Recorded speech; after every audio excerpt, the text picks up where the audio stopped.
Okay, see you later. Yes. So I've had an interesting morning.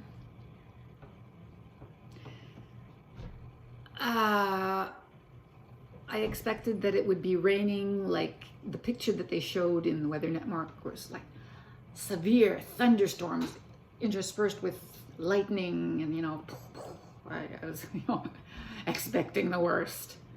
But of course it was not like that. So when I woke up at 6, took my pill and fed the cats, I thought, well, not raining now. You were planning on doing nothing. Well, you never do that. So I got my shoes on, got dressed, and went for I did go for a short walk. I did the short block, okay? It's 4 or 5 blocks, the small block, okay, just a first. And came back. And as I was coming back, because the temperature was supposed to go up, and there's a heat warning today. So at 6 o'clock in the morning, it was 20 degrees. It had never gone down overnight.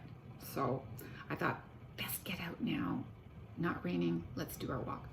And by the time I was on the home stretch, I was tired because it was so warm. No refresh. I mean, there was a cool breeze. It was nice, but the general temperature was just warm. So I did that. And then thought, well, Gail's not going to... Then it started raining. Okay, it started raining. So as I came back, like within 5 minutes, I heard rain on the roof. And okay, there you go. And then I looked out and the road was wet. Right? So it rained a little bit, but it never rained a lot. And by the time 9:30 rolled around, which is when Gail usually comes, it was not dry, but I thought, it's spitting, she's not going to come. So I kept an eye out. I actually, when I came back from my walk, I went up to the gazebo and I brought down the 2 chairs, the green chairs, and put them in the carport. I said, if she does come by and if it isn't raining, then I will sit out with her for a few minutes. We won't be near the mosquitoes, right? So, but I didn't think it was 9:30 past, and I thought, she's not coming, but whatever, this stuff is here. So I started working. And then all of a sudden the doorbell rang. They had decided to venture out even though it was spitting. So I said, oh, that's great. I brought some chairs down. And so we sat and we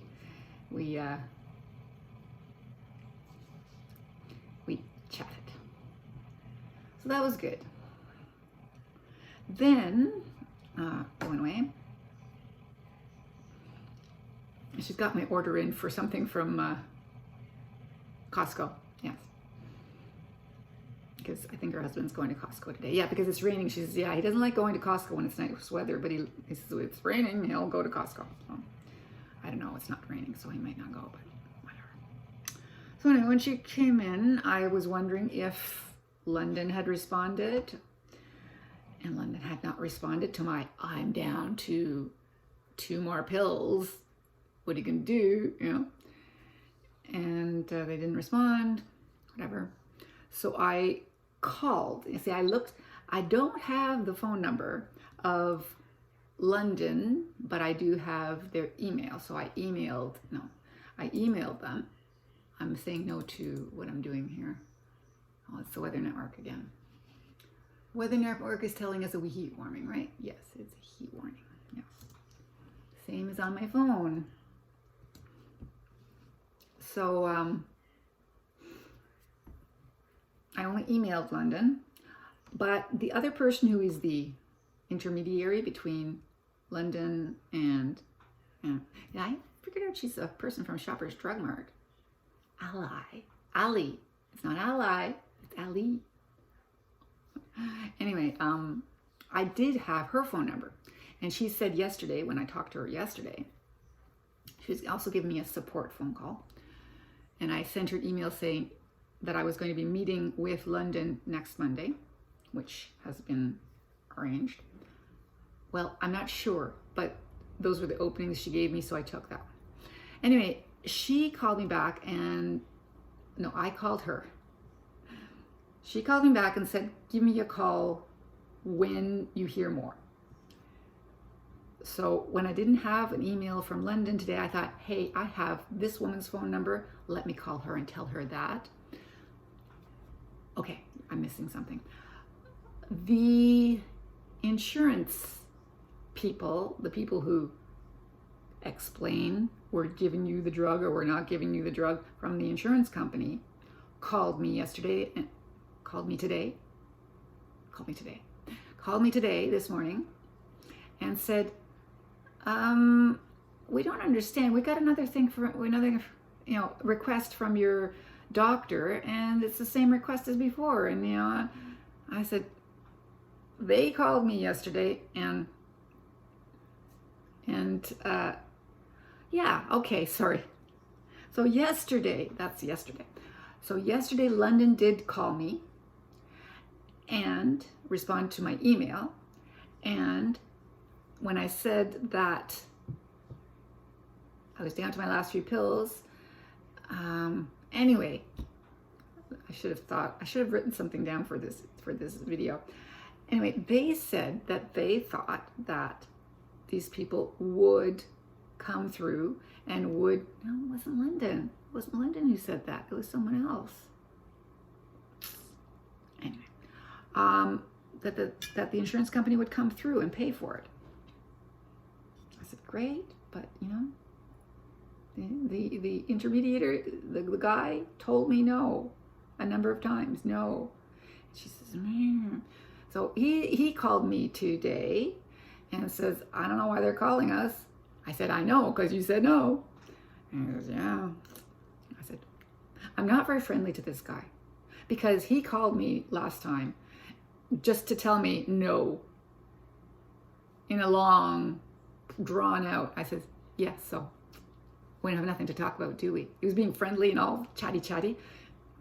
I was not in the mood for talking at that point. So again, today he called, he says, I don't know. I said, I don't know. And I, not very friendly, I said, yeah, well, so much for that. Bye. Okay.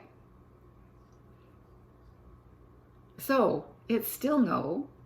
And the person who I called, the intermediary person, she said that she was going to, okay, so I said I'm down to 2 pills, and she said, because she's an enabler, right? She says, I'm going to give you assistance for the one, or I'm going to give you assistance 30% off. This is not she's going to appeal the decision, and secondly, she is going to, there's a thing that's set up where I pay just a percentage of the drug, which is what I thought should have been put into action already, which would have just eliminated all this. I knew that my insurance provider did not pay for this drug, and I knew that we would have to go to this, but these people are all giving me this false hope stuff. Well, had they not done that, we could have had this underway. I said, oh, so it's a percentage of my income. She said, no, this is a percentage off. She says, you don't want me to do the appeal? I said, sure, do the appeal. Yeah, for sure. Because if they appeal and they get accepted, then I don't have to pay anything. So that's what I want. But I have 2 other options. So the other option, the temporary one, is getting a percentage off, which she could put into action immediately. So she has called, has faxed or whatever, something, my drugstore, says, yes, the drug is being paid for. She's going to pay for it, but this is at 30% off. So instead of paying $600, I'm going to be paying $420. Oh my goodness. Like, no, I can't afford $600 a month for this drug, but I can barely afford $420. I mean, something's going to suffer. Or I'm going to suffer because I'm going to put it on my MasterCard, and I'm going to be paying it off over, the next while. I knew that they weren't going to give it to me. But you know when they get your hopes up and then they dash it again. And the guy who really dashes it is the guy who dashes it. That facet guy. It's from Facet. This is a facet. Yeah. I think Facet is a great name. But anyway, because he's such a depressor to me. Anyway, the ups and downs are what get me down. Just leave me alone. Say I pay a percentage. Let me do that. But no, now I have to pay $420. Because it really helps. The drug helps the way I walk, okay? Which helps my health. Being able to walk has helped me. I mean, I'm still not able to walk the way I was able to, 5 years ago. No. I was able to walk 10 kilometers easily, quickly. I don't think I'm still a speedy walker. I don't think I can keep up with my son anymore. No, all that is gone over the last year that all disappeared. And I don't think the drug can give that back to me, but it can certainly give back to me an ease of walking that I definitely didn't have. And walking is what keeps me healthy as I can be. So, $420. See ya.